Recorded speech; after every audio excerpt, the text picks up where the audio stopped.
爬梯子的理由。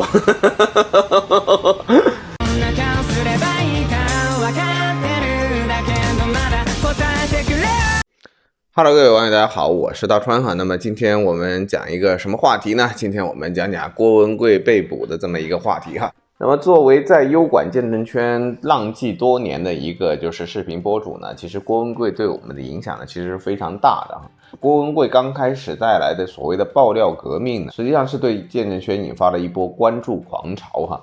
但是呢，实际上我们也知道，就是郭文贵讲的很多东西呢，他初期的东西呢，因为他是一个红顶商人，他和中国的高层呢，实际上是有一定的接触的哈，所以呢，他当时的爆料呢，还听起来还比较靠谱一点。实际上最初的郭文贵爆料呢，主要还是集中在对自己的敌人王岐山的攻击上面。而且呢，当时他对习近平呢还属于一种非常支持的一种态度啊。当时当郭文贵开始知道就是海外反华这个里面有这么多的利益在的时候呢，他就发现我再继续讲什么支持习近平打王岐山这种东西呢，实际上是不能够给他带来更高的收益的啊。所以呢，最后呢他就改变了口径，但是同时呢他的料的水平呢也急剧的下降。所以呢，你要明白一件事情，就是对我们这些钢铁直男而言呢，郭文贵他是一个骗子，其实我们一眼就能看出来。因为我们不相信爱与梦想，我们只相信白花花的银子，你得拿钱来啊。所以呢，要从我手上骗钱呢，其实是不容易的。同样的，也就是郭文贵，我们一开始呢也就发现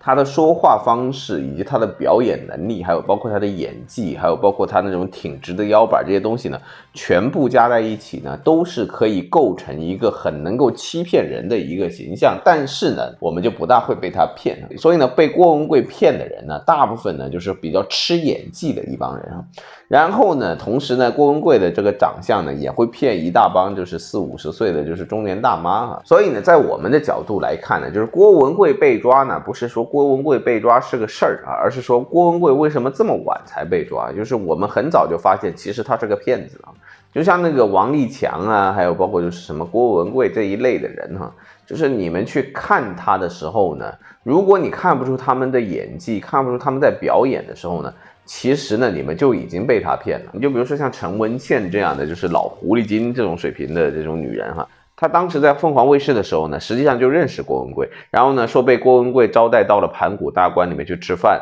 然后呢，当时在饭局上面，陈文茜就在听着郭文贵吹牛，吹这个那个，认识哪一个国家领导，然后那个小姑娘上菜上得慢呢，然后还把那个小姑娘训了一顿，要表现自己的威严啊，表现自己多么多么的像皇帝一样。所以那个时候陈文茜就说，郭文贵这个人就是个骗子啊，就是因为陈文茜见了这么多人，能够干出这种事情来的，在别人面前整天在说别人的事情的时候呢，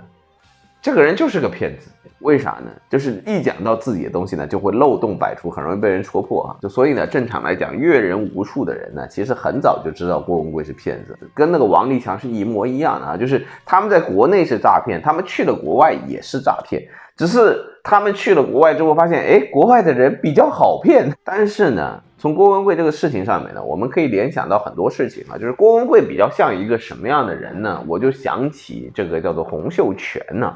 也就是说，洪秀全他们搞这个拜上帝会，当时呢，实际上呢，洪秀全他其实根本就不懂什么叫做基督教，他表面上是拿着外来的佛，但是他念的经呢还是中国的本经。所以呢，郭文贵其实也是个中国老农民的思想残余啊。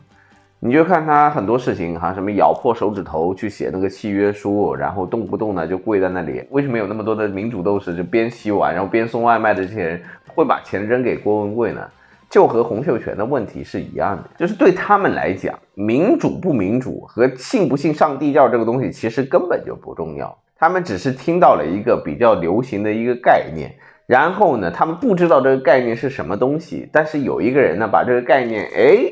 和中国的传统文化给结合在了一起，然后他们就觉得这个人就信得过啊，这个民主我就听得懂了啊，这个上帝教我就听得懂了。你认为他成立的什么叫新中国联盟啊？他不就是一个农委会吗？最多也就知道唱一个老农民喜欢唱的卡拉 OK 而已，对吧？所以呢，我之前那个视频讲到民主和文化的之间的冲突的问题的时候，我其实也说过这么一个观点，也就是说，民主如果要在中国生根发芽，它是一定要和中国文化所结合的。它一定不仅仅是说服年轻人，而更多的呢，要把你的父辈、祖辈都能够说服，一定是中国特色的民主。然后它一定和西方是不一样的，所以呢，中国的民主永远不可能被西方所接受，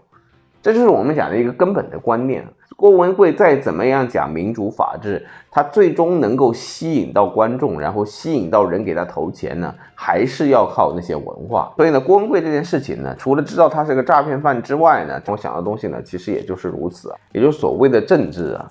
它一定是基于某一个地区的文化，所谓的这种西方舶来品，全盘西化，什么东西呢，都是觉得西方最好，然后只要按照西方的制度就这样 copy 一下，然后这个东西在某个国家就一定会有效的这种想法呢，实际上是最愚蠢